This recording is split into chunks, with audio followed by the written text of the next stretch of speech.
Hi everyone, and welcome to VLGA Connect and the weekly governance update. And I'm pleased to be joined, as always, by Stephen Cooper. Hi, Steve. Hi, Chris. How are you? Going very well, thank you. What sort of a week have you had? I think, to the best of my memory, Chris, it's been another lockdown one.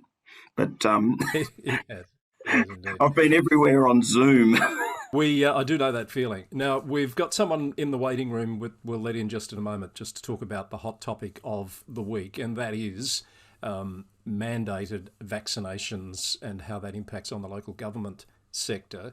Steve, I might just set the scene a little. So last week, the Premier announced that authorised workers would be required to have vaccinations and mandated timeline, with the first around mid-October. Bass Coast Shire became the first council, a few days after that, in Victoria at least, to announce that they were classifying their entire workforce as essential, and therefore those mandatory vaccination requirements would apply to those staff members. And we'll talk about the ins and outs of what that means in a Yeah, moment. they were very quick. Yes, they were indeed. And City of Melbourne was pretty quick to also follow up with an announcement that it would be a condition of entry to City of Melbourne facilities that people be able to present proof of vaccination. So I suspect, as I'm not sure if you do, that these are the first of many of these types of announcements to come. It's not going to go away, Chris. And actually, do I hear a noise? You do hear a noise. We have Richard Scougall heading down the hallway to join us in the studio to discuss the finer points of this issue. And it is a pleasure to have with us from Hunt & Hunt Lawyers, sponsors of the Governance Update. Once again, Special Counsel Richard Scougall. Welcome back to the show, Richard. Yeah, hi, Chris. Thanks for having us. Hi, Richard. Very Hi, good Steve. to have you here. So as we've just outlined some pretty significant announcements in the past week, we did want to delve into the legalities and the implications of the announcements that have been made. And perhaps, Richard, if we can focus on the Bass Coast Shire Council, because they've taken a pretty big step and I guess applied what's happening at the state level as broadly as you possibly can to a council operation. Have you had a look into the detail of that, and what sort of legal issues come to mind for you when you do so? Yeah, I have had a look at that. Thanks, Chris. Yeah, it's really good to see Bass Coast Shire Council taking a strong leadership position when it comes to this for other councils and also for local businesses, because it really shows that employers can mandate vaccinations for their staff. Now, the council said on Tuesday that their 400 staff must have their first vaccination by the 14th of October and be fully vaccinated by 26 November, which aligns closely with the announcement that Dan Andrews made on the 1st of October. The council says that this will support the reopening of the local economy in the lead up to summer, when hopefully lots of tourists will be visiting the area and festivals and events will be kicking off again. I think the council's got the tone of the message right. They've said that council isn't just imposing rules and setting strict deadlines. 94% of the local population has already received at least one jab, which shows overwhelming support for vaccinations. And council will also be supporting staff by giving them paid leave during working hours to go and get the jab if they haven't already got it. And obviously they'll be accepting valid medical exemptions as well. If I can just jump in there and just explore what the CEO said in the announcement in terms of the employment status of people who perhaps choose not to get vaccinated or lag behind others in getting vaccinated. It's not a get vaccinated or lose your job in the first instance, is it? Not in the first instance. The CEO, Ali Wasty, has said that staff can take annual leave and then they can take leave without pay. But she's also said that they won't be able to work unless they've been vaccinated. Right. So to me, that means that staff will be given the opportunity to use their leave until it's used up, and then they'll be placed on leave without pay. Now, I don't think the council is going to let that continue indefinitely, which means that during that period that they're on leave, there may be a conversation about whether or not they're going to continue to work for council. So the legalities of that, is that something that's likely to be tested or challenged, do you think? I think we'll definitely see some challenges in this space. I hosted a Hunt & Hunt webinar about this 2 weeks ago, and David Thompson in my office did a great job of explaining the laws that support employer-mandated vaccinations and why mandates are lawful and reasonable. In the first instance, the underpinning basis for this are the health directions made by the Chief Health Officer under the Public Health and Wellbeing Act. So when there's a direction in place that certain employees must be vaccinated, then being vaccinated becomes an inherent requirement of their role. They cannot lawfully do their job without a jab. So it really is no jab, no job. So in that situation, if the employee remains unvaccinated and they can't lawfully do the inherent requirements of their job, then ultimately dismissal would be an option for the employer. The other underlying legislation is the occupational health and safety legislation, because in Victoria, employers have an obligation to maintain safe workplaces. They need to maintain a working environment that is safe and without risk to health so far as is reasonably practicable. And that's an obligation that extends to employees, but also other people who are going to be coming into the workplace.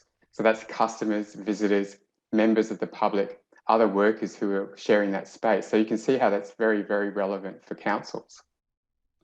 Now, our view is that mandating a vaccination is a lawful and reasonable direction justified by OHS obligations because it's within the scope of what's reasonably practicable, especially at this stage in the pandemic, where you've got the Delta strain that's spreading despite the longest lockdown in the world.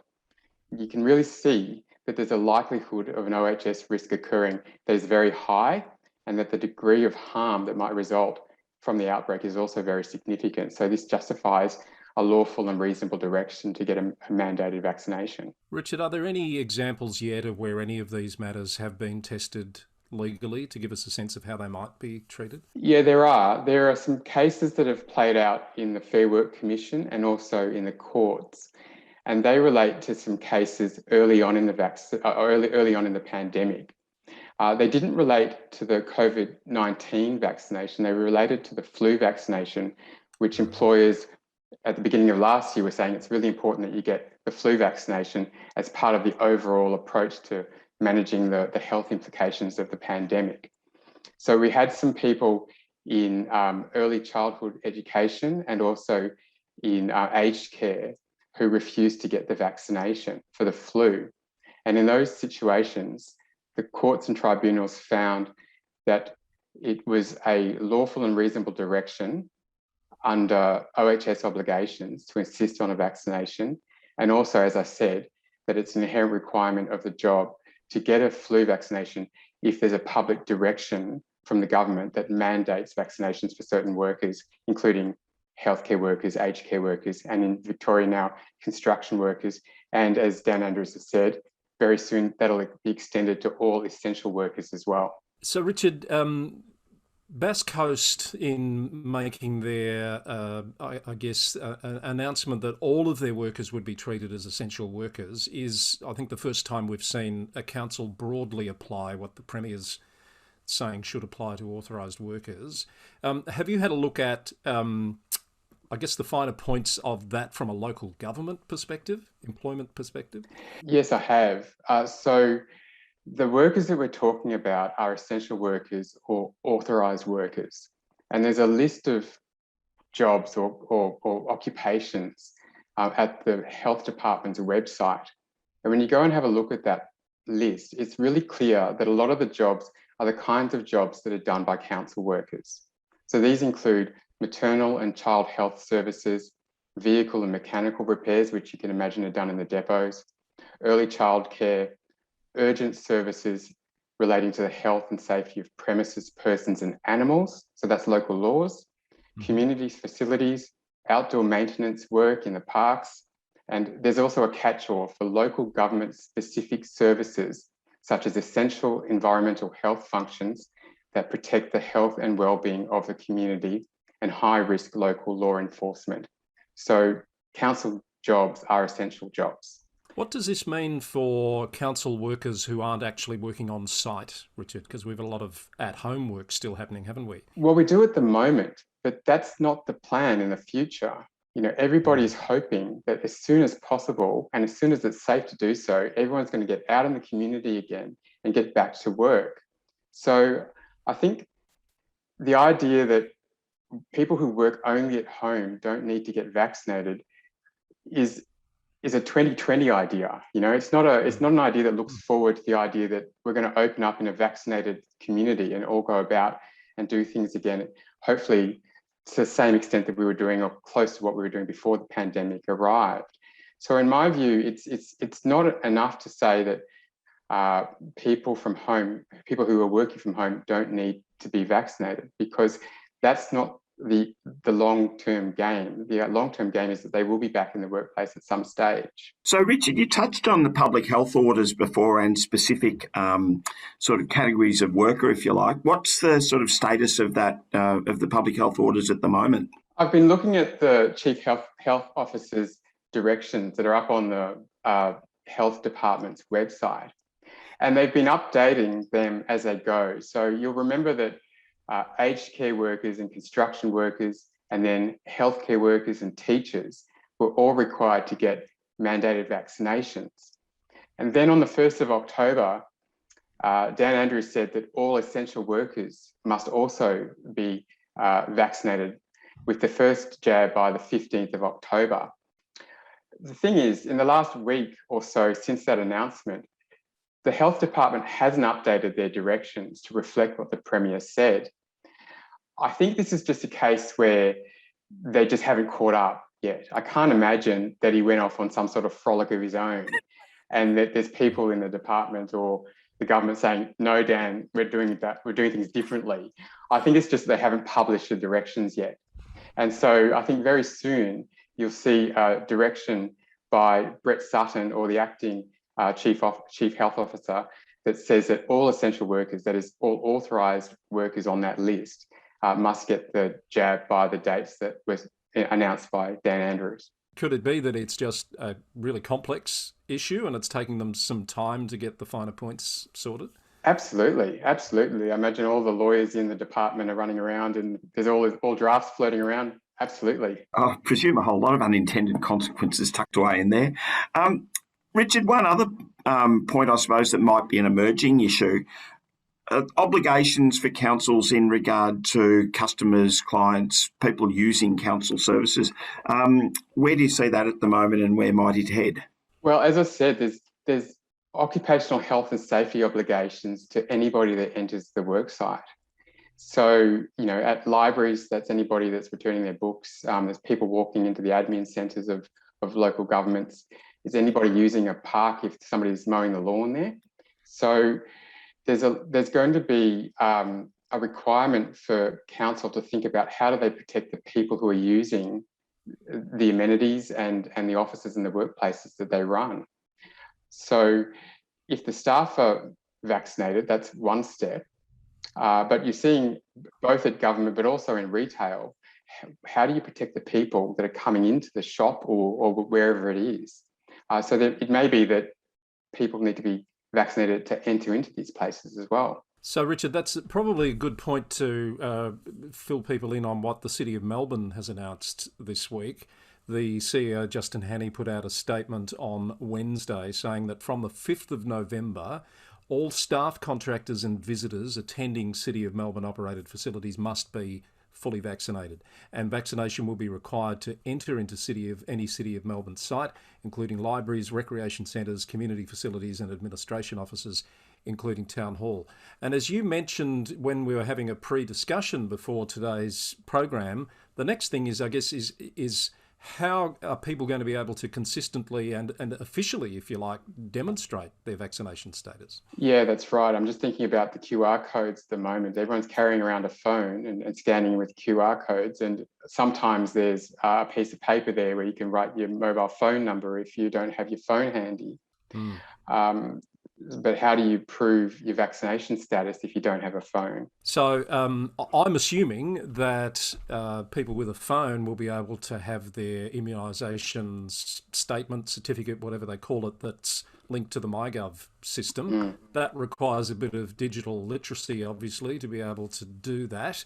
And you can print that and carry around a hard copy, but it does raise a whole range of questions about how people are expected to manage these requirements, doesn't it? That's right, yeah. Eventually we may all have cards, but in the short term, I think you're right. The MyGov certification will do the trick on the phone or a paper version. Absolutely.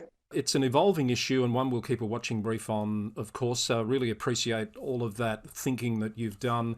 I imagine between last Friday when the Premier made his announcement and with subsequent announcements this week, pretty much every lawyer that works in the local government sector's phone's been running hot this week, I would think. So it's probably the topic at the moment, isn't it? Yeah, we are looking at a lot of policies and looking at clauses for inclusion in employment contracts, and also dealing with those difficult situations where you have staff that don't want to get a vaccination. All right, we might leave that there, but I think Steve's got another issue that he wants to just run by you while we've got you, Richard.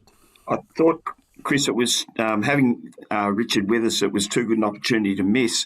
Richard, you might have seen there was a quirky case in the Supreme Court of New South Wales involving Wood and Transport New South Wales, where relating to the release of confidential information. I just wonder if you could talk about that briefly. Yeah, thanks, Steve. It really is an interesting case, isn't it? It's a case of real life being more interesting than fiction. It's also given me an opportunity to be on a true crime podcast, so thank you for that opportunity. So what happened in this case was Mr. Wood was a forensic manager within the Workplace Conduct and Investigation Unit at Transport New South Wales. So the government transport department, he worked there basically investigating workplace issues. The Transport Department in New South Wales sacked him for serious misconduct because he gave information to the police about a former employee who had been charged with murder. The letter of termination that the Transport Department gave to Mr. Wood said that the reasons for termination were a failure to maintain confidentiality, a failure to comply with lawful and reasonable directions, and there's that term again, breach of privacy, and failure to comply with Transport's code of conduct. But the judge was scathing. She said that the real reason that he was terminated was because he had assisted the police with a murder investigation. So what had happened was Mr. Wood was watching TV and he saw an ex-employee, a Mr. Pietrobon, being arrested for murder, and he recognised the guy. And he contacted the police and they told him to make a Crime Stoppers report, which he did. So he told police that he had carried out 2 internal investigations into the man, and one related to sexual harassment and stalking of a colleague and the misuse of work resources, which he used for a fetish dating app, which sounds pretty tawdry. There was another investigation that was done into Mr. Pietrobon because he had failed to disclose a conviction for assault. So Mr. Pietrobon, the suspect's work phone and computer had been imaged, and Mr. Wood told the police and the management of the department that the devices were available and the information was available to be delivered up to the police. So as it turns out, the police had already contacted Transport to seek information, and they'd been told that nothing existed. Oh. And in my view, this is critical because it put Mr. Woods at odds with his employer. Yeah. Eventually, the information was handed over to the cops, but ironically, this was done by the person who replaced Mr. Wood. And it only happened because Mr. Wood gave an interview to the police after he'd been dismissed. So to wrap it up, really, the judge found that the department did not have any lawful reason to dismiss Mr. Wood because he was not guilty of serious and willful misconduct, as they alleged that he was. He had legal obligations to report what he knew to the police, and that's what he had done. So the judge said that if he hadn't been invalidly terminated, he would have continued in his employment, and he was entitled to damages for loss of income for the time that he'd been out of work. Now, he was sacked on the 2nd of June, 2020, and the decision was handed down on the 1st of October, 2021. So, 18 months later or so. In between, in July 2021, his position had been made redundant. And the judge said that from the date of dismissal up until the date of the redundancy, Mr. Wood would be entitled to compensation for loss of wages.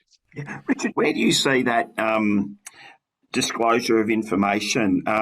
Is there a overriding obligation because it's a murder investigation to assist, or is it something that, whilst technically there's a breach of confidentiality, but it doesn't warrant dismissal? Yeah, it's a really interesting dynamic there between your obligations to your employer to maintain confidential information and business information and sensitive information about employment issues, but also obligations to the police in this case. Now, most confidential information clauses in employment contracts will say that you must protect confidential information unless disclosing it is protected or required by law. And that's the little exception that the judge has applied here. Here's somebody with apparently significant information that the police wanted to know about in relation to a murder inquiry. And the judge said that discussing that with the police was lawful, and it would have used that loophole or exemption, if you like, in the confidential information clause in his contract. Now, there's a range of other things going on in the background here, including privacy legislation, public service legislation that dictated the terms of his employment. But when it boils down to it, it's about this dynamic between the requirement to protect confidential information and make disclosures to the police. I've heard your colleague Tony Rownick talk before, Richard, about the fact that often people disclosing confidential information sort of feel that they've got a moral obligation to do so, which overrides their obligations as an employee. So I'm presuming there's a message somewhere about people still not being too cavalier with confidential information. Yeah, and reading the case about Mr. Wood, there's a lot in the background there. He's made whistleblower disclosures. He's made complaints to the department about getting in trouble for airing these sorts of things. So, it may be that they were tarnished by some other things that were going on in the background, but they certainly didn't make the right decision in this case. Sounds like a victory for common sense to me, but there's probably a range of things that have been going on in the background there that have influenced the judgments that have been made by people along the way. What a great story. Good pick up there, Steve, and thanks for your insights, Richard. Oh, you're welcome. And great to have you on the program. Thank you again. We hopefully we'll speak to you again soon. I suspect it won't be the last time we talk about vaccinations and the mandatory nature of that in the local government environment. So until then, thanks for being on the show. Thanks for having me. Cheers, Richard. Steve, just as Richard leaves us, I think you've been keeping an eye on the website, and the health orders are out. They are indeed, Chris. It's a moving feast. We've got to stay on top of this sort of thing. Apparently, the health orders reflecting the comments by the Premier on essential workers have just been published on the Health Department website. So there you go, some hot off the press news on that topic. As I said to Richard, one that I'm sure we'll be returning to before too long. Really good to have Richard's insights there, Steve. I did mean to ask him before he left that little comment he made about a true crime podcast. We'll have to find out what that is. Well, we might have to make our own, Chris. Well, there's another option. The other thing that sort of came out through that discussion that I think might bear some further thought is that digital equity element, particularly as people are going to need to be able to show proof of vaccination status. How is that going to happen? Already the check-in process has been challenging for some, hasn't it?